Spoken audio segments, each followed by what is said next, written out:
Assalamualaikum warahmatullahi wabarakatuh. Halo teman-teman semua. Kami dari kelompok 12 dengan mata kuliah ke Bank Sentralan dan OJK akan mempresentasikan hasil kerja kelompok kami.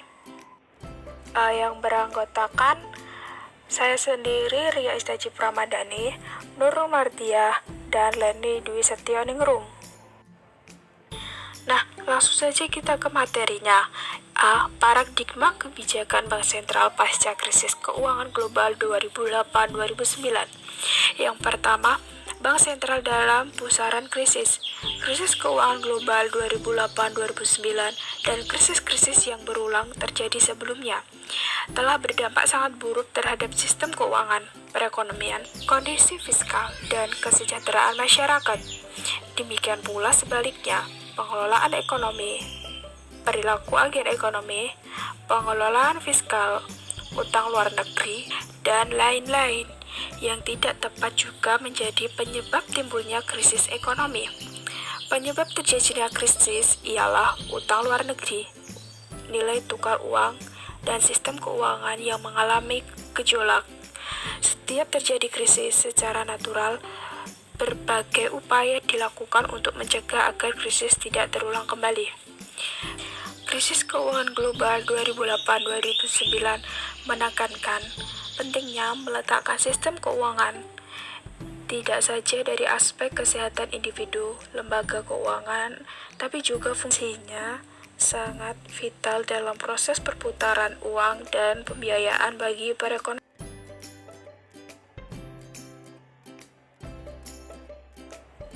Yang kedua, mandat ganda Bank Sentral. Bank Sentral mendapat dukungan secara luas untuk berperan dalam stabilitas sistem keuangan, sehingga Bank Sentral akan mempunyai mandat ganda, yakni mencapai stabilitas harga dan mendukung stabilitas sistem keuangan. Ada 5 aspek penting dalam stabilitas sistem atau SSK. Yang pertama, kesehatan individual lembaga keuangan sangat penting, tetapi tidaklah cukup.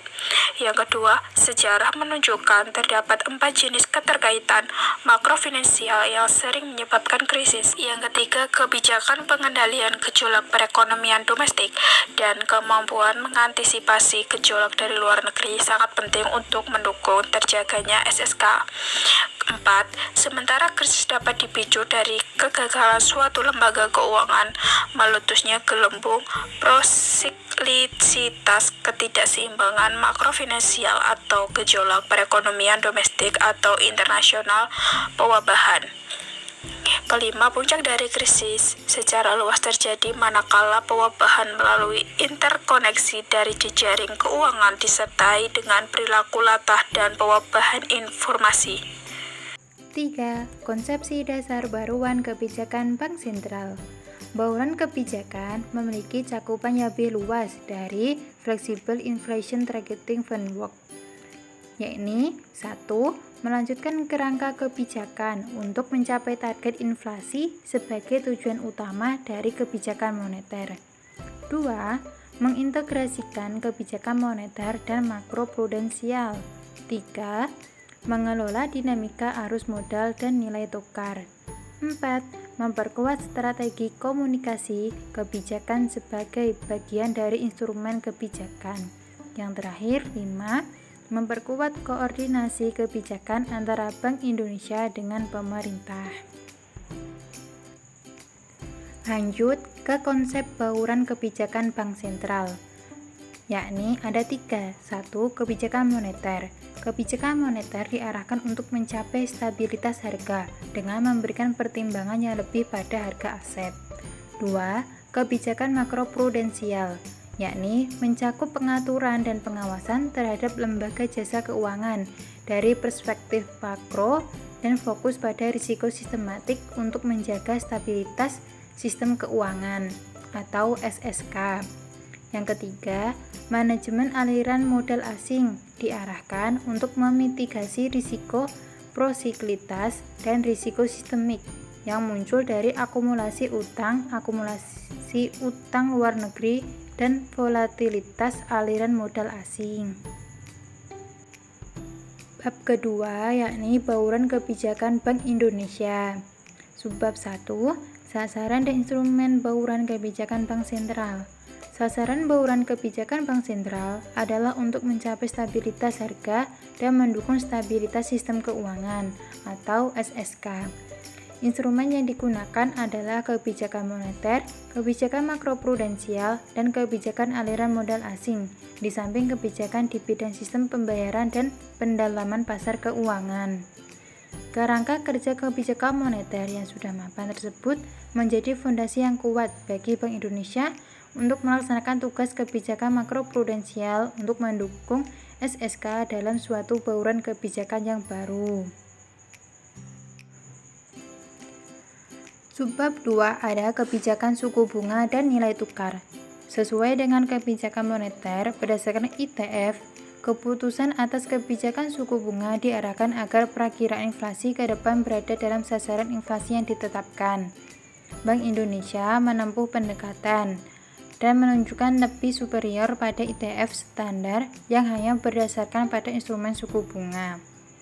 Bank Indonesia merespon secara cepat untuk menstabilkan situasi, menaikkan suku bunga, dan mengetatkan makroprudensial. Bank Indonesia termasuk yang pertama menaikkan suku bunga lebih awal dengan adanya Fed Taper Tantrum pada Mei 2013. Bank Indonesia juga melakukan intervensi atau jual valuta asing dalam jumlah besar untuk mengatasi pembalikan modal dan menstabilkan nilai tukar setelah Fed Taper Tantrum sebelum kemudian kembali stabil sejak September 2013. Yang berikutnya ada manajemen aliran asing. MAM atau manajemen aliran modal di Indonesia ditujukan untuk mengkomplementasi, bukan menggantikan kebijakan makroekonomi yang sehat. MAM di Indonesia didasarkan pada 3 acuan pokok berikut ini, yaitu yang pertama, bertujuan untuk memitigasi dampak negatif dari aliran modal asing terhadap ketidakstabilan nilai tukar, moneter dan sistem keuangan, serta makroekonomi secara keseluruhan. 2. MAM diterapkan secara selektif pada jenis aliran modal asing tertentu. Yang ketiga, instrumen dan pengaturan MAM tetap konsisten dengan prinsip umum menjaga rezim aliran modal asing yang terbuka. Pada akhir tahun 2014, Bank Indonesia juga memberlakukan ketentuan memperkuat manajemen risiko atas utang luar negeri koperasi non-bank. Sebagaimana diketahui, di Indonesia utang luar negeri pemerintah telah dibatasi melalui ketentuan maksimum defisit fiskal sebesar 3% dari PDB sesuai dengan undang-undang. Lalu yang keempat, kebijakan makroprudensial. Penerapan kebijakan makroprudensial di Indonesia diperlukan dan mampu memperkuat efektivitas kebijakan moneter untuk mencapai stabilitas harga atau dan nilai tukar dan SSK. Transmisi kebijakan moneter dapat menjadi lebih efektif, khususnya melalui sistem perbankan, dan SSK juga dapat lebih terjaga. Tanpa saling mendukungnya kebijakan moneter dan kebijakan makroprudensial, respon suku bunga dari sisi kebijakan moneter untuk mencapai stabilitas harga dan nilai tukar dan mendukung SSK akan jauh lebih besar. Di Bank Indonesia, selain memperluas analisis dan perakiraan makroekonomi dengan memasukkan keterkaitan makrofinansial dalam perumusan bauran kebijakan, sejumlah pendekatan dan model dikembangkan untuk melakukan asesmen pertumbuhan kredit perbankan yang optimal. Yang terakhir ada peranata kelembagaan. Efektivitas bauran kebijakan Bank Sentral memerlukan penguatan peranata kelembagaan, baik di Bank Sentral itu sendiri maupun koordinasinya dengan pemerintah dan otoritas terkait. Di dalam Bank Sentral, seperti dikemukakan sebelumnya, Bank Indonesia telah menyempurnakan kerangka analisis kebijakan dan perakiraan makroekonominya dengan memasukkan keterkaitan makrofinansial, khususnya sektor perbankan dan eksternal. Kerangka analisis dan perakiraan yang terintegrasi ini menjadi dasar bagi perumusan bauran kebijakan suku bunga, nilai tukar, giro wajib minimum, dan makroprudensial. Undang-Undang Nomor 9 Tahun 2016 tentang PPKSK yang baru saja diundangkan memberikan landasan hukum mengenai koordinasi kebijakan untuk SSK tersebut. kewenangan masing-masing lembaga, penanganan bank sistemik, serta mekanisme pencegahan dan penanganan krisis. Nah, semoga video kali ini bermanfaat ya bagi teman-teman. Bila ada kesalahan, kami mohon maaf. Sekian dan terima kasih. Wassalamualaikum warahmatullahi wabarakatuh.